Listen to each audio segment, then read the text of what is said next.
టీవీతోస్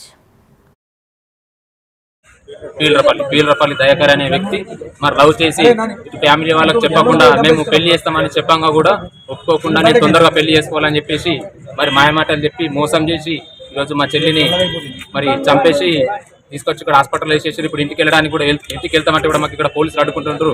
అక్కడ ఏం జరిగిందన్నది కూడా సిచ్యువేషన్ మాకు తెలియదు. మరి ఇప్పుడు మేము వచ్చి చూసాకంటే మా చెల్లి డెడ్ బాడీ అయి ఉంది. చంపేసారు సార్ ఆల్రెడీ. వాళ్ళు చంపేసే తీసుకొచ్చారు. డెడ్ బాడీని కూడా అసలు అంబులెన్స్ సహకారం లేకుండా, పోలీస్ సహకారం లేకుండా, మా ఫ్యామిలీ సహకారం లేకుండా వాళ్ళే చంపేసి తీసుకొచ్చి హాస్పిటల్ పడేసి ఇప్పుడు పరారీలో ఉన్నారు. ఎక్కడున్నారో కూడా తెలియదు. మరి పరారీలో ఉన్నారు. పెళ్లి కూడా November 27కి అయింది. మేము అసలు పెళ్లికి వస్తామని మేము ఒప్పుకున్నాము, పెళ్లి చేస్తామని చెప్పేసి అన్ని ఒప్పుకున్నాము. అయినా కానీ వినకుండా మేము తొందరలో పెళ్లి చేసుకుంటామని చెప్పేసి చేసుకున్నారు. మేము రాకపోవడానికి కూడా చిన్న రీజన్ ఏంటంటే మా బాబాయ్ చనిపోయిండు. మరి వాళ్ళ బాబాయ్ చనిపోయిండు, శృతి వాళ్ళ బాబాయ్ చనిపోయిండు. చనిపోయిన 2 రోజులకి అమ్మాయి వచ్చేసింది. వాళ్ళిద్దరికి ఇన్స్టాగ్రామ్ నుంచి పరిచయం మాట. మరి ఇన్స్టాగ్రామ్ అని చెప్పేసి మాయ మాటలు చెప్పి ఆయన మోసం చేసేసి ఇప్పుడు మా చెల్లిని చంపేసి హాస్పిటల్ తీసుకొచ్చేసేసి ఆయన పరారీలో ఉంది. అయితే మేము ఎక్కడికి వెళ్ళి లొకేషన్ ఇద్దామంటే కూడా ఇక్కడ మాకు పోలీసు వాళ్ళు సహకరిస్తలేదు.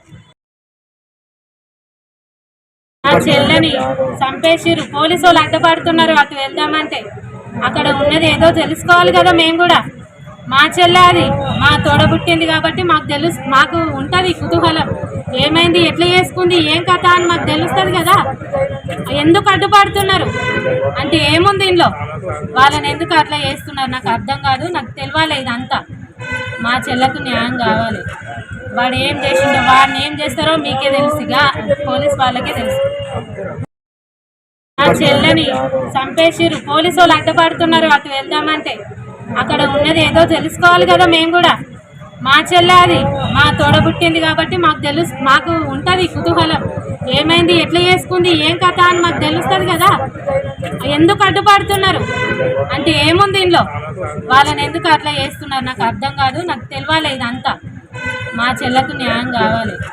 వాడు ఏం చేసిండో, వాడిని ఏం చేస్తారో మీకే తెలుసుగా, పోలీస్ వాళ్ళకే తెలుసు. పీలరపల్లి దయాకర్ అనే వ్యక్తి మరి లవ్ చేసి ఫ్యామిలీ వాళ్ళకి చెప్పకుండా మేము పెళ్లి చేస్తామని చెప్పంగా కూడా ఒప్పుకోకుండా నేను తొందరగా పెళ్లి చేసుకోవాలని చెప్పేసి మరి మాయమాటలు చెప్పి మోసం చేసి ఈరోజు మా చెల్లిని మరి చంపేసి తీసుకొచ్చి ఇక్కడ హాస్పిటల్ వేసేసి ఇప్పుడు ఇంటికి వెళ్ళడానికి కూడా ఇంటికి వెళ్తామంటే కూడా మాకు ఇక్కడ పోలీసులు అడ్డుకుంటుంటారు. అక్కడ ఏం జరిగిందన్నది కూడా సిచ్యువేషన్ మాకు తెలియదు. మరి ఇప్పుడు మేము వచ్చి చూసాకంటే మా చెల్లి డెడ్ బాడీ అయి ఉంది. చంపేసారు సార్ ఆల్రెడీ. వాళ్ళు చంపేసే తీసుకొచ్చారు. డెడ్ బాడీని కూడా అసలు అంబులెన్స్ సహకారం లేకుండా, పోలీస్ సహకారం లేకుండా, మా ఫ్యామిలీ సహకారం లేకుండా వాళ్ళే చంపేసి తీసుకొచ్చి హాస్పిటల్ పడేసి ఇప్పుడు పరారీలో ఉన్నారు. మరి ఎక్కడున్నారో కూడా తెలియదు. మరి పరారీలో ఉన్నారు. పెళ్లి కూడా November 27కి అయింది. మేము అసలు పెళ్లికి వస్తామని మేము ఒప్పుకున్నాము, పెళ్లి చేస్తామని చెప్పేసి అన్ని ఒప్పుకున్నాము. అయినా కానీ వినకుండా మేము తొందరలో పెళ్లి చేసుకుంటామని చెప్పేసి చేసుకున్నారు. మేము రాకపోవడానికి కూడా చిన్న రీజన్ ఏంటంటే మా బాబాయ్ చనిపోయిండు. మరి వాళ్ళ బాబాయ్ చనిపోయిండు, శృతి వాళ్ళ బాబాయ్ చనిపోయిండు. చనిపోయిన 2 రోజులకి అమ్మాయి వచ్చేసింది.